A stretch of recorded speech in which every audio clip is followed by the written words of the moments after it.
Greetings, ladies and gentle readers. I'm Dwyer, and I just finished reading Kraken Rider Z by David Estes and Dirk Ashton, apparently, which actually catches my attention.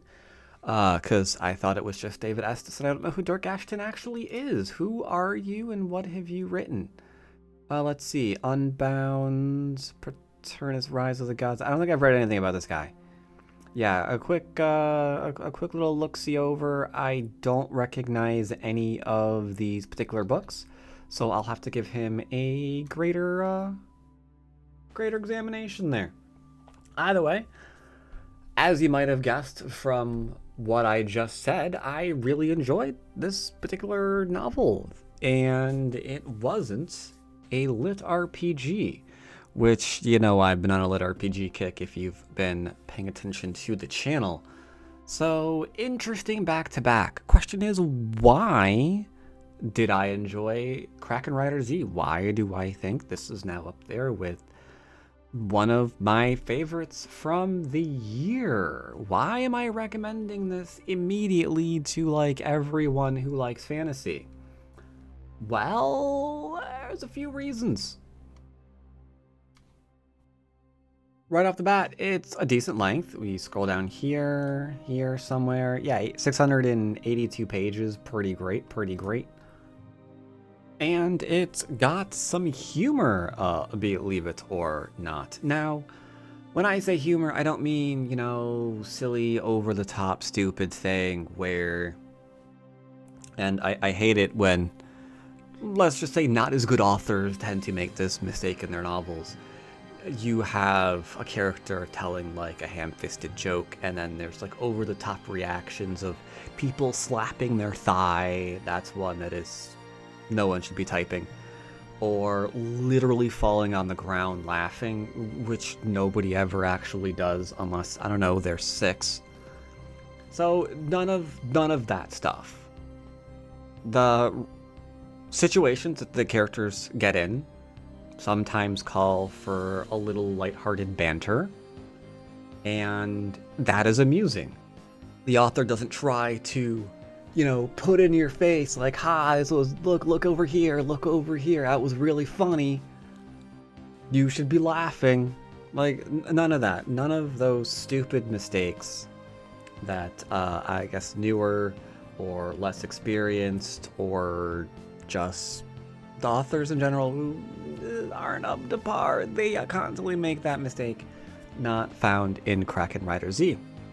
It is a book that starts off very, very, very, very, very young adult in the fact that the main character at the start, the first chapter or two, is 7 years old. Now, we do a time skip later to when he's, I want to say 18. 17? 18. 17. 10 years past. I'm not entirely sure, actually. He's 17 or 18, yeah, time skips and they go to there. But we have early life with the main character and some discoveries that he makes. I mean, okay, one of the discoveries, it's not at all in any way, shape, or form subtle. He finds Kraken. It's even right here. Yeah, his name is good old Zitaro. And no one's seen a Kraken in 1,000 years. Yeah, he has a secret. He's not only seen a Kraken, he saved its life. It's not actually a secret because really, really early on, yeah, everyone finds out that the Kraken is there. Really, really early on in the book, yeah, Kraken's there. No, I don't think anyone ever find out that he saved its life. I suppose that part is a secret, but yeah, not a secret that, he's a Kraken. The Kraken upsets everybody because they've had, this world for thousands of years or whatever, where it's just humans and dragons. That's it. Those are the powerhouses. Krakens, yeah, they're monsters from a bygone era that no one even remembers, and they're all dead. So, it shakes up, and it's very interesting. It's very interesting because the world kind of feels more or less reasonable with this particular new discovery going on in their midst. Some people are for it, some people aren't really for it. There's Bit of bullying, admittedly. There is a bit of bullying, which feels like it maybe didn't have the repercussions that it shouldn't have, because the bullying kind of goes a little bit too far into attempted murder, but that part was a little bit strange, but okay, it's okay. Another thing on that note that I thought was a little bit weird was the prologue.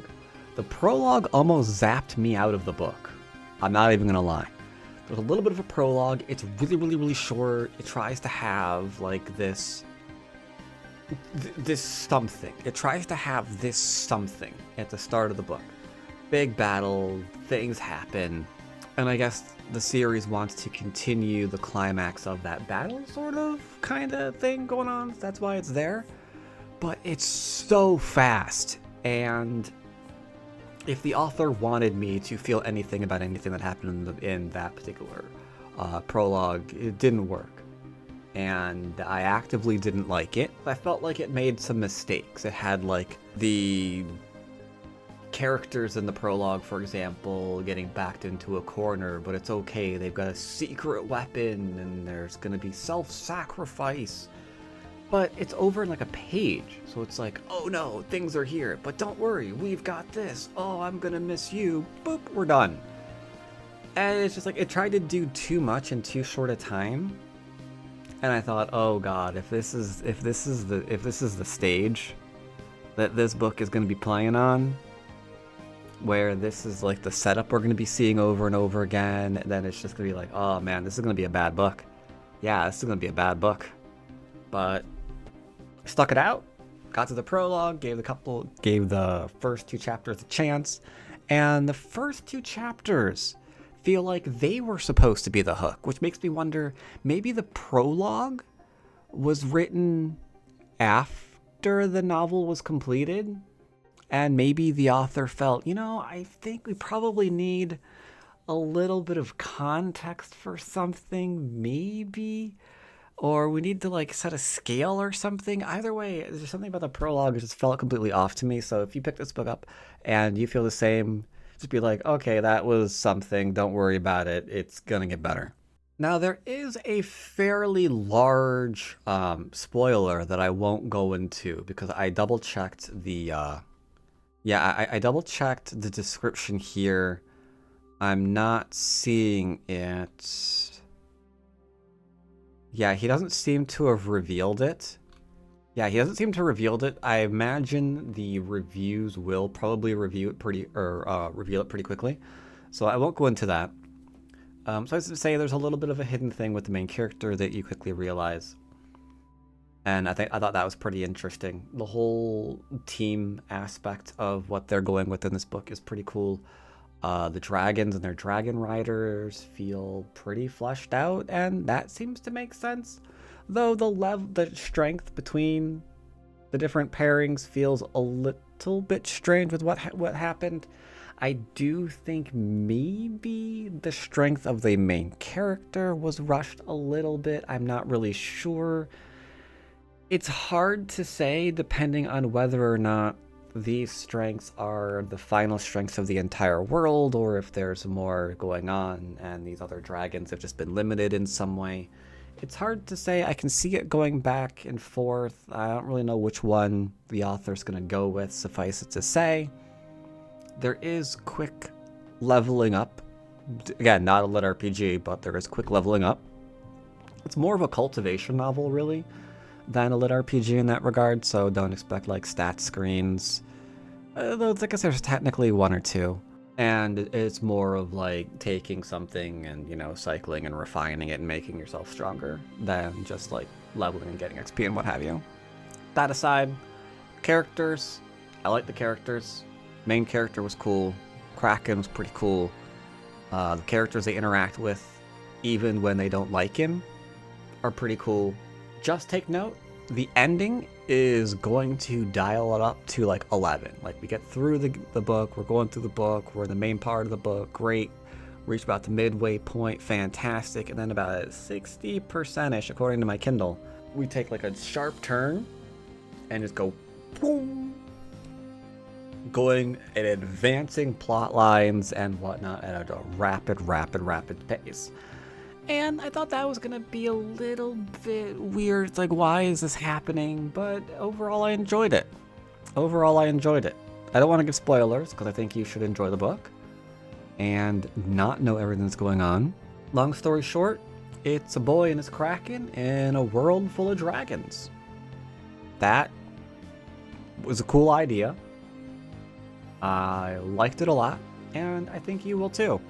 So pick up Kracken Rider Z and find out the story of good old Z Taro and his lovable Kraken Jessup, which isn't really the monster everyone says it is. Even if he has 10 different arms that can beat you to death in 10 different ways. Enjoy the book, as always. See you next time. Take care, buddy. I'm looking forward to the next.